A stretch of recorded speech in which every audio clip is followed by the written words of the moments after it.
Vamos estudar a palavra de Deus? Nós estamos já há algumas reuniões, há alguns cultos, estudando acerca do evangelismo. Nós, à luz da Bíblia Sagrada, temos entendido a maneira certa de evangelizar. O Senhor tem nos falado muito aqui sobre essa questão do evangelismo, porque o método que a igreja tem utilizado ao longo dos anos não tem surtido efeito. Sabe que eu tenho falado muito sobre evangelismo aqui, e esses dias eu cheguei em casa e eu peguei na minha caixinha do correio um folhetim, e exatamente o que nós temos falado, que não surte mais efeito. As pessoas começam a colocar, olha, você tem que dar uma oportunidade para Jesus, porque você vai ficar rico, Ele vai te livrar disso, daquilo, não sei o quê. As tantas, se você morrer, você vai para o céu, vai para o inferno. E as pessoas têm utilizado essa maneira de evangelizar. Isso não surte efeito nenhum. Porque uma pessoa que está com um problema, ela não quer saber de céu nem de inferno. Mas a pessoa que está com um problema na vida, às vezes é um problema financeiro, o que ela quer resolver é uma forma de pagar a conta de água e a conta de luz. Você vai falar para ela de céu e inferno, ela fala, não quero saber nem de céu, nem de inferno. Então, mas pastor, olha, céu e inferno, a pessoa descobre quando ela conhece a Jesus, vai estudar a palavra e vai entender. A primeira ferramenta de evangelizar é mostrar o amor de Jesus, é mostrar um Deus que ama. Nós evangelizamos através do nosso testemunho. Eu tenho batido nesta tecla, eu tenho sido, talvez até enfadonho, mas a melhor forma de evangelizarmos é com o nosso testemunho. Porque não adianta você falar de Jesus, Jesus é bom, Deus é maravilhoso, mas ter um testemunho que mostra o contrário. Muitas pessoas não vêm às igrejas porque têm um familiar evangélico, porque tem uma esposa cristã, um filho cristão, um marido cristão, que vai para a igreja aos domingos, mas durante a semana xinga, fala palavrão, é mal educado, é bruto, fala mal das pessoas, fala mal dos irmãos. Isso afasta as pessoas de Deus. A melhor maneira de evangelizarmos é através do nosso testemunho. Quando um familiar percebe que aquele que mentia não mente mais, aquele que era muito ignorante já não é mais ignorante, aquele que brigava já não briga mais.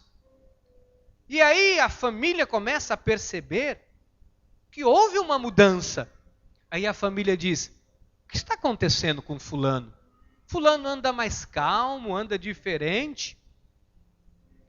Essa é a maneira que nós temos que apresentar Jesus, com o nosso testemunho, mostrando que verdadeiramente Jesus muda a vida das pessoas. E hoje nós vamos estudar o tema, somos cooperadores de Deus. Uma das nossas funções como cristãos é cooperar para a obra de Deus. O apóstolo Paulo diz isso, escrevendo aos Coríntios, no capítulo 3, no versículo 9. Porque de Deus somos cooperadores, lavoura de Deus, edifício de Deus sois vós. Vamos orar ao Senhor.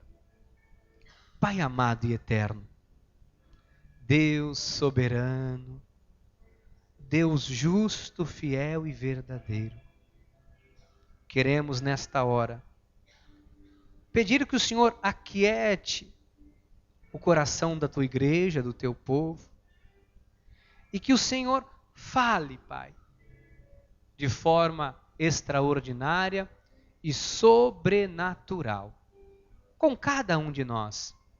Que nesses próximos minutos, Deus, que o teu Santo Espírito nos guie, nos dirige e nos leve a compreender o que o Senhor tem para nós, o que o Senhor quer de nós. Fala conosco, Deus, em nome de Jesus. E o povo de Deus diga amém, amém e amém. Louvado seja Deus, graças a Deus. Muito obrigado, diácono.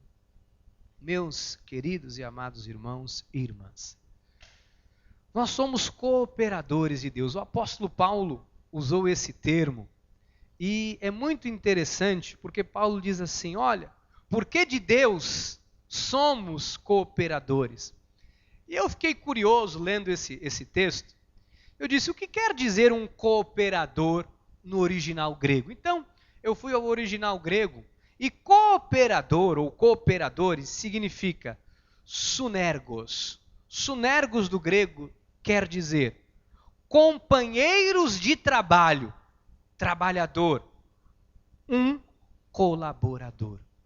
Então acho que fica mais fácil para entender o texto, né? Paulo está dizendo assim, porque de Deus nós somos um trabalhador, nós somos companheiros de trabalho, colaboradores de Deus para a sua obra.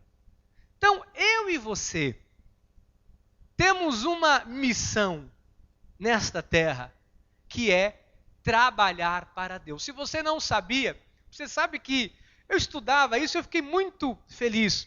Porque quando se trabalha, o que você espera depois do seu trabalho? Depois de 15 dias, depois de um mês de trabalho, o que você espera? Você espera o seu pagamento. Algumas pessoas dizem, faz-me rir, não é? Você espera o pagamento. Quando você trabalha na vida secular, ao final de uma jornada de trabalho, seja no dia 5, no dia 10, no dia 15, no dia 20, enfim, cada um tem a sua data de recebimento, você espera receber. Você sabe que com Deus não é diferente. Quando nós assumimos o nosso papel de cooperadores, de companheiros de trabalho, quando nós colaboramos com a obra de Deus, Deus também nos paga. Mas sabe que o pagamento de Deus não é como o pagamento humano. Não pense que Deus vai te dar no final do mês um ordenado, um salário. Não. Os benefícios de servir a Deus são muito maiores do que nós podemos imaginar. Talvez você nunca tenha se atentado, mas muitas coisas só aconteceram na sua vida por causa do serviço que você tem prestado a Deus. Muitas portas se abriram, oportunidades, bênçãos, vitórias, sabe? A honra de Deus já tem chegado à sua vida e já te alcançaram em alguns momentos, por causa do seu serviço prestado para com a obra de Deus. Eu quero dizer às pessoas que dizimam, aos dizimistas, que quando você vem à igreja e você planta como hoje, algumas pessoas plantaram, outras plantaram a semana passada, enfim. Quando você vem ao altar e você entrega, colabora, presta o seu serviço de abençoar a obra de Deus, para que a igreja possa abençoar vidas, pessoas, para que a igreja cumpra a grande missão e comissão de Jesus de pregar o Evangelho, a Bíblia garante que as janelas do céu se abririam sobre a sua vida e que bênçãos sem medida seriam derramadas. Eu quero dizer aos dizimistas, todo dizimista é um cooperador. Todo dizimista é alguém que serve, que honra a Deus, que trabalha em favor da causa de Deus, por isso Deus honra aqueles que semeiam na obra dele. E eu quero dizer também aos dizimistas, que você vai passar pela crise que está se instalando no nosso país sem sofrer nenhum dano. Porque quando Deus honra alguém, a forma de Deus honrar uma pessoa é muito maior, vai muito além do que nós podemos imaginar. Amém? Nós temos um chamado, eu tenho um pensamento importante para repartir com os irmãos, que diz assim, o chamado para evangelizar está claro e cada vez mais contundente na vida de cada ovelha desse ministério. Nós já entendemos, não é? Estamos aqui há um mês, e esse mês de maio foi um mês longo. Estamos aqui há um mês falando de evangelismo, de evangelizar. Então, as ovelhas desse ministério já entenderam, mas o Senhor ainda quer nos mostrar que na qualidade de proclamadores das suas virtudes, somos partícipes de uma obra divina e perfeita que urge ser completada. Olha, nós fazemos parte de uma missão de Deus que ainda vai se completar, e Deus conta comigo e com você. O Senhor está capacitando esta geração com poder para Ele mesmo manifestar na nossa vida e através da nossa vida coisas fortes, grandes e tremendas. Para aqui, diácono. Enquanto eu estudava, porque eu gosto de estudar, eu gosto de meditar, eu gosto de entender antes de subir no altar para falar para a igreja. Eu tenho meu momento de devocional com Deus, meu momento de comunhão. Olha, muitas vezes eu me deito, eu me ajoelho, eu oro, eu choro, para que Deus fale ao coração de cada um. E sempre quando Deus coloca no meu coração aquilo que tem que ser dito, cada palavra, meu coração se enche de alegria. Enquanto eu lia isso aqui, eu comecei a entender que o Senhor está capacitando esta geração com poder para Ele mesmo manifestar na nossa vida e através da nossa vida coisas fortes, grandes e tremendas.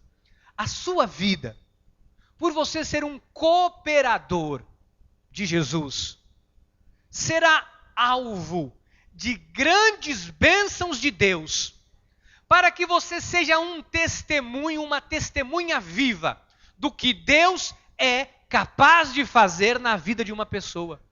Sabe que Deus pega alguém com uma história de fracasso e Deus transforma o caos em vitória para mostrar para a sociedade o poder e a glória dele. Então algumas pessoas chegam na igreja em que estado? Alguns chegam caídos. Alguns chegam na igreja quebrados. Algumas pessoas, não estou dizendo financeiramente, algumas pessoas chegam aos cacos emocionalmente falando. Você sabe que tem pessoas que quando vêm para a igreja, a sua vida emocional, sentimental, foram tantas coisas jogadas sobre a mente, sobre os pensamentos, que algumas pessoas chegam aqui com desejo até suicida, querendo dar cabo da vida. Você sabe que às vezes a pessoa passa por tantos traumas na vida, tantas desilusões, tantas decepções, que a pessoa chega na igreja, é alcançado por Jesus, às vezes aos pedaços. E todo mundo, ou o ciclo de amizades, ou a família desta pessoa, sabe o estado em que ela viveu e que ela se encontrou. Sabe que a igreja recebe pessoas que foram abusadas sexualmente na infância. A igreja recebe jovens que foram abusados às vezes por pais.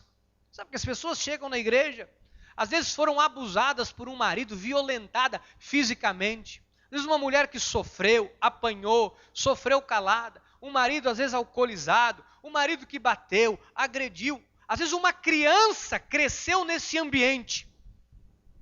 E quando essa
Senhor é contigo. As portas que Deus vai te abrir este mês de junho, ninguém vai fechar. As bênçãos virão.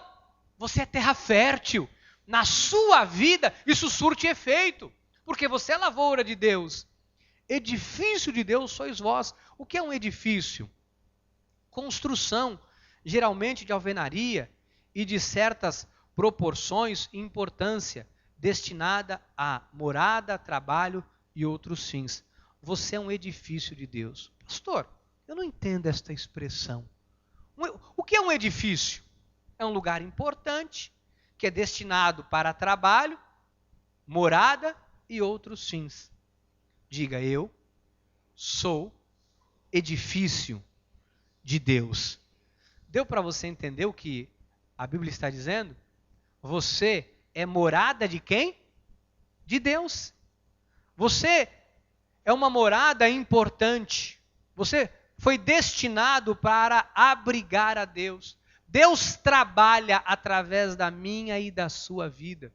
Nós somos uma morada, nós somos destinados ao trabalho de Deus e outros fins.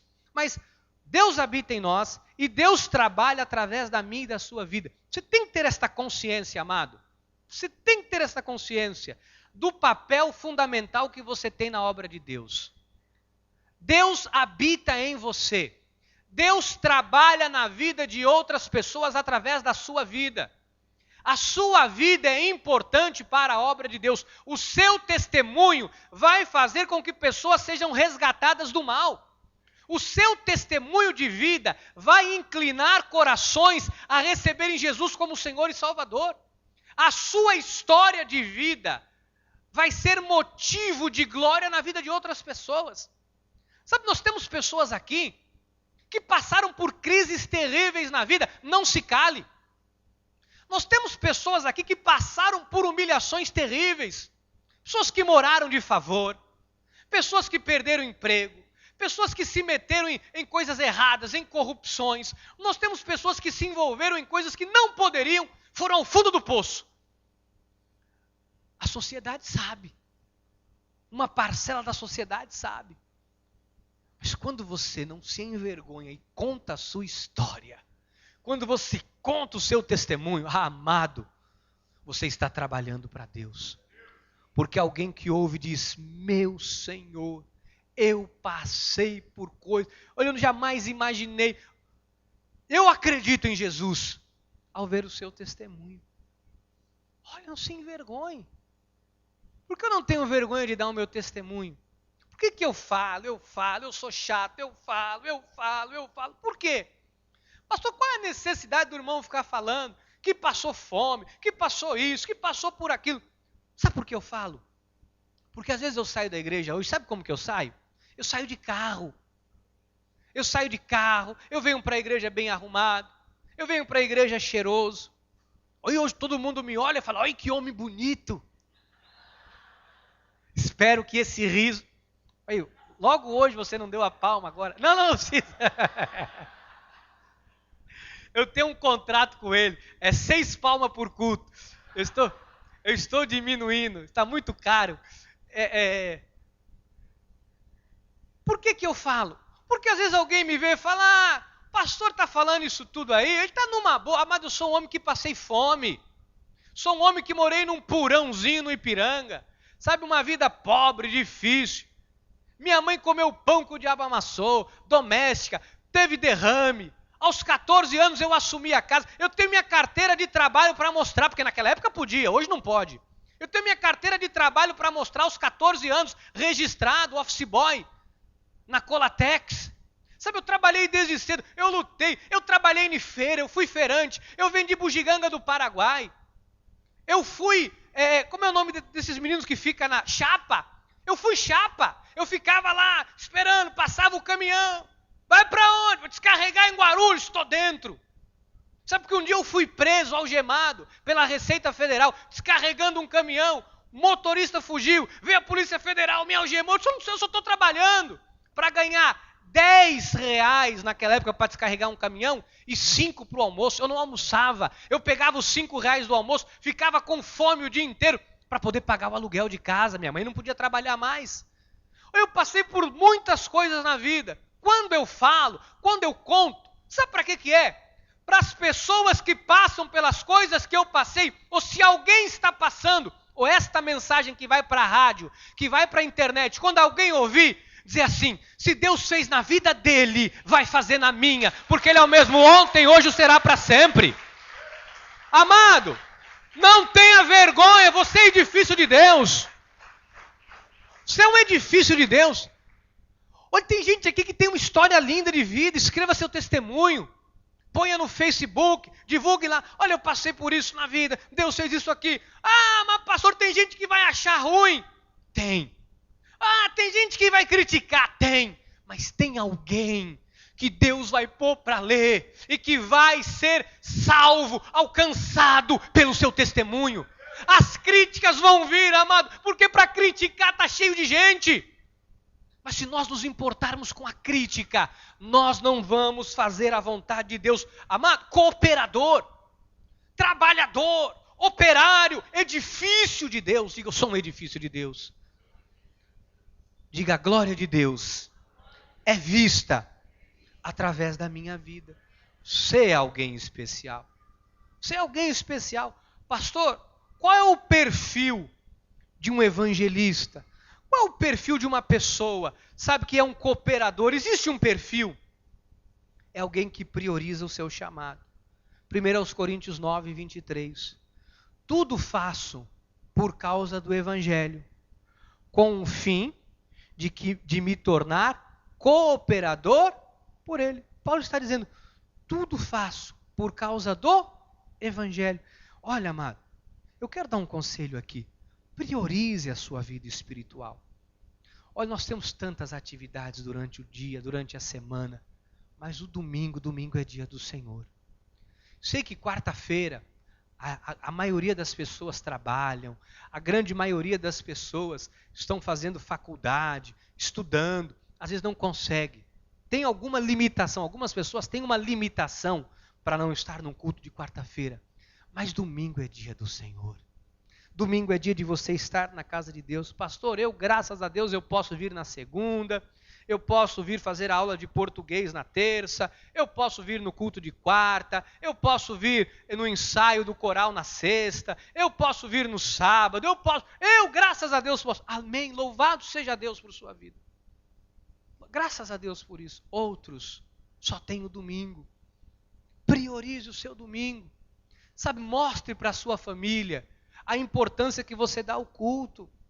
Sabe, deixe o seu marido ver, no dia de frio, no dia de chuva, é nesse dia que você tem que vir para a igreja.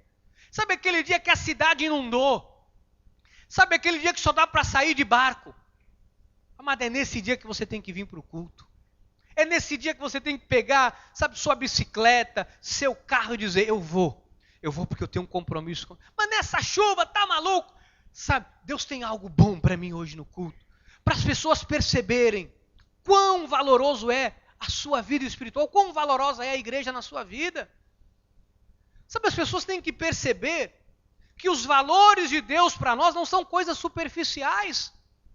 Sabe, quando alguém tem esta vida com Deus, a família não faz barganha.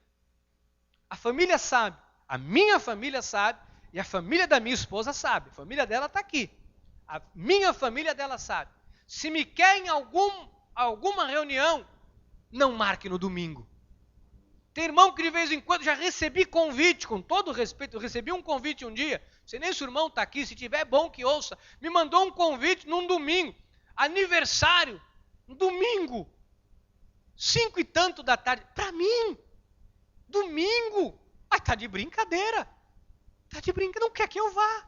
É melhor dizer, pastor, não apareça, não é bem-vindo, porque me mandar um convite, domingo, 5 da tarde, sabe, outro dia chegou para minha filha Laura, chegou um convite para ela, domingo, para ir lá no Clube Náutico, um amiguinho da escola, e a moça disse, não, você pode deixar ela aqui que a gente cuida. Disse, a minha filha largar numa festa, porque você está de brincadeira, com bebida, sei lá o que vai ter, quem vai estar, não, pessoa da escola, não é da igreja, não, da igreja não ia fazer de domingo, né? Com exceção desse convite que eu recebi, não sei nem se o irmão está aqui, Se tiver, não vai fazer nunca mais festa de domingo. Em nome de Jesus.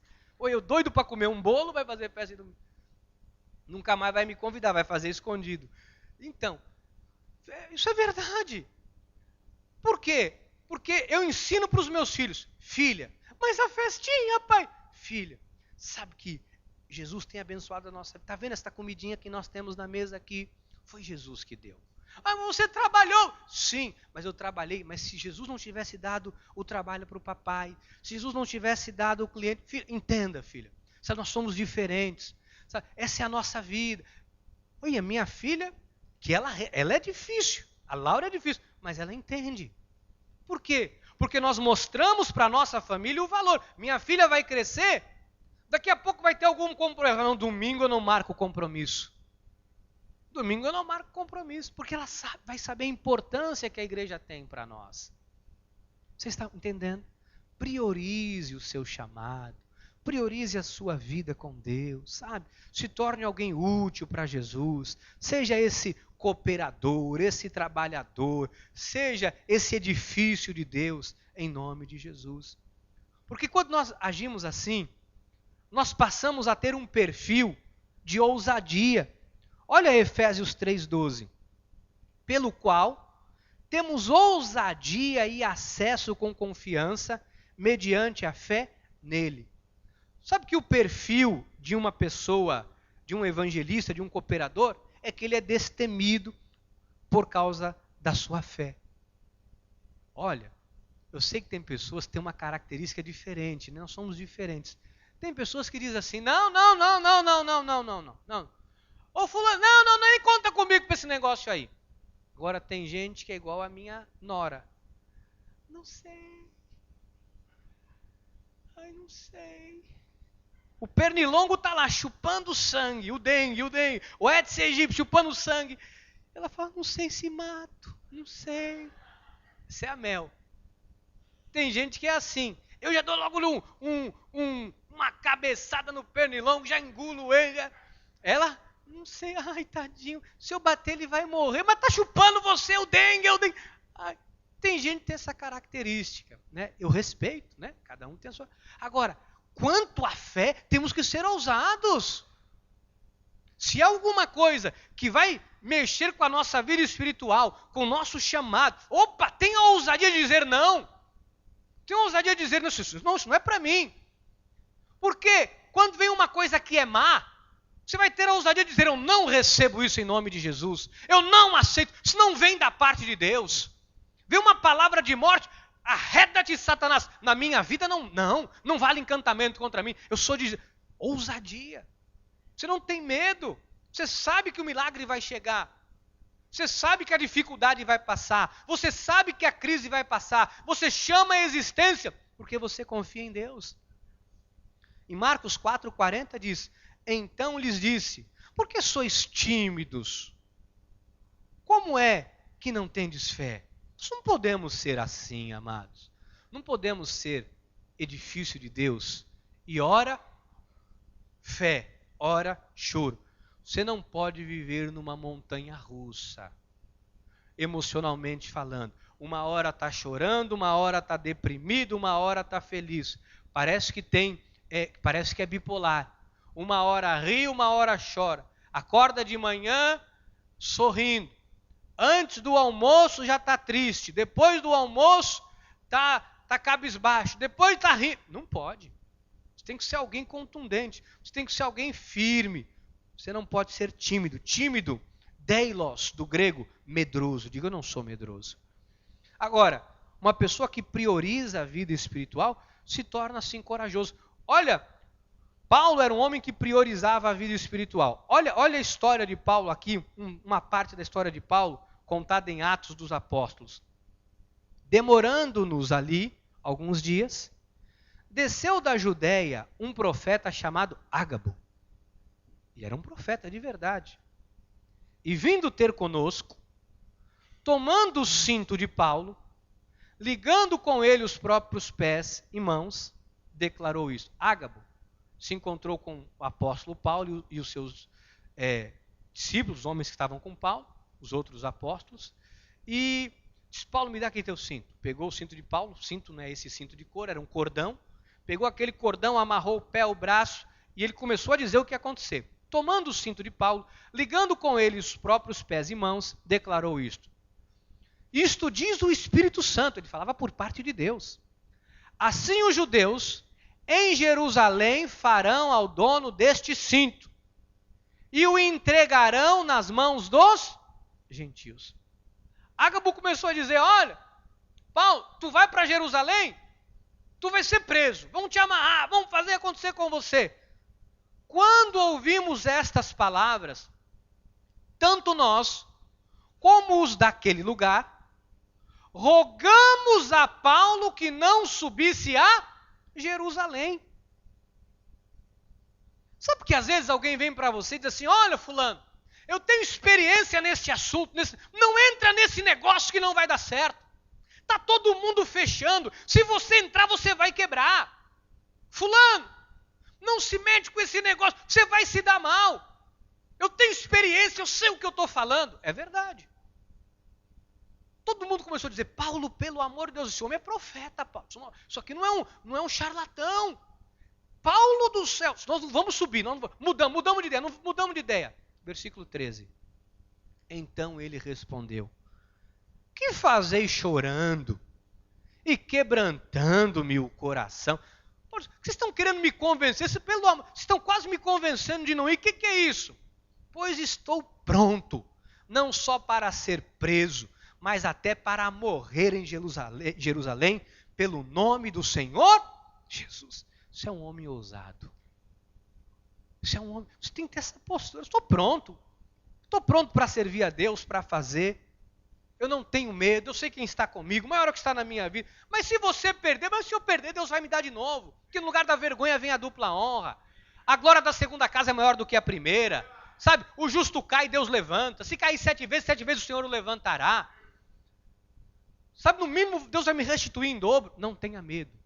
Se tem alguém aqui nesta noite que está recomeçando, não tenha medo de recomeçar. Não tenha medo. Não tenha medo do recomeço. Deus está com você. Se alguém entrou aqui hoje e você ouviu esta semana de alguém: olha, não vai dar certo, alguém já tentou, tem crise, não se meta.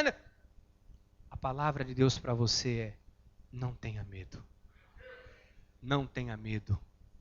Não tenha medo, porque maior é o que está na tua vida do que o que está neste mundo.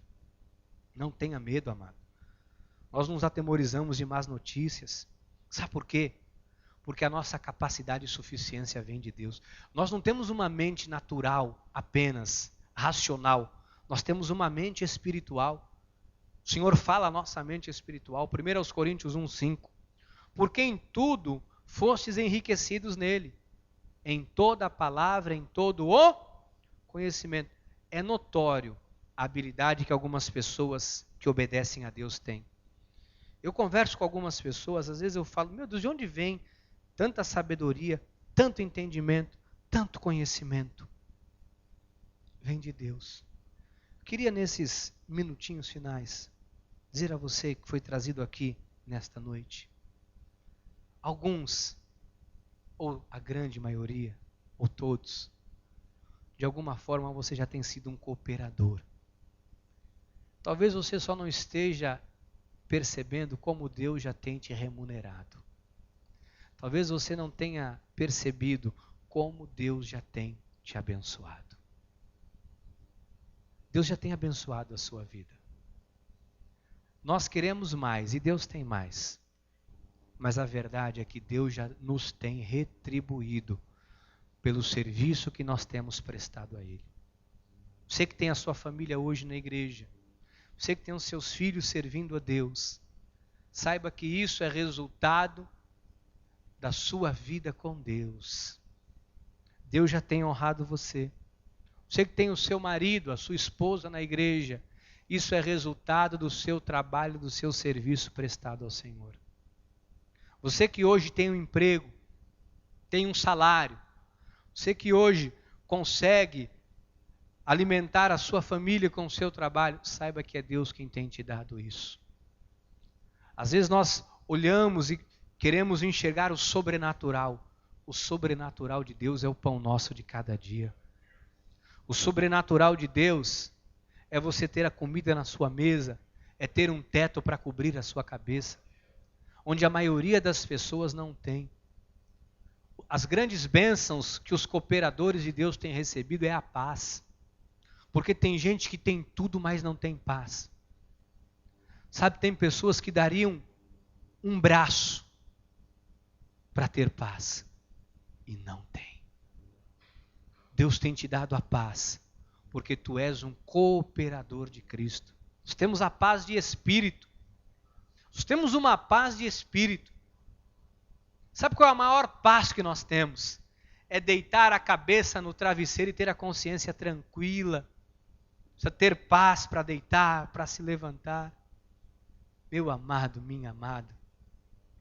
Talvez você esteja hoje olhando e dizendo, pastor, me falta muita coisa. Eu tenho muitas necessidades, eu tenho muitos sonhos, muitos projetos. Pois bem, louvado seja Deus. Mas Deus vai honrar a sua vida. Deus vai honrar a sua vida.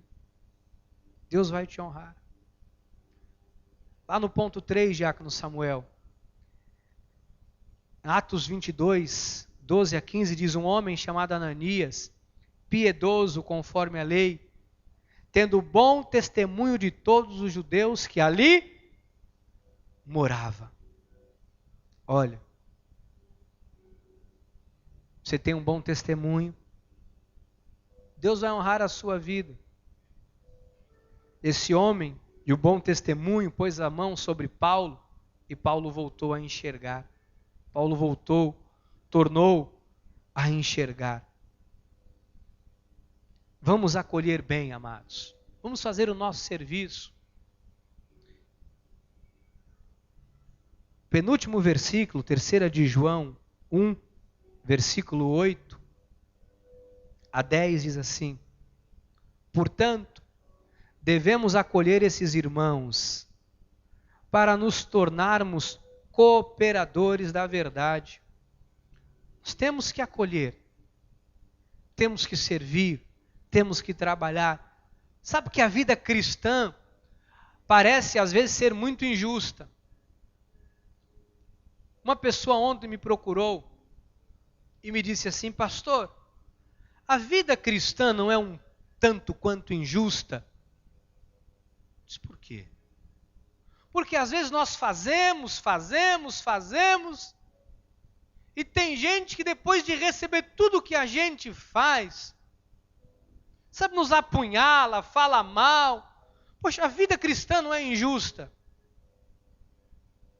Como cooperador, nós não temos que olhar para nada disso. Faça o bem, amado. Faça o bem. Sabe quem nós somos? Nós somos, nós somos aquele que dá outra face. Nós somos esse. Quando alguém bater aqui, fecha o olho e dá outra face, amado. Nós somos essas pessoas. Mas há um Deus que nos honra. Nós não somos o contrário disso. Versículo 9 em diante diz: escrevi uma coisa à igreja. Ele diz, olha, eu escrevi uma coisa à igreja, mas Diotrefes, que gosta de exercer a primazia entre eles, não nos dá acolhida. Isso aqui é alguém que trabalha contra a obra de Deus, com mau testemunho. Por isso, se eu for aí, far-lhe-ei lembradas as obras que ele pratica. Eu vou dizer para ele o que ele está fazendo, que isso é mal. Proferindo contra nós palavras maliciosas. Olha a atitude desse cidadão.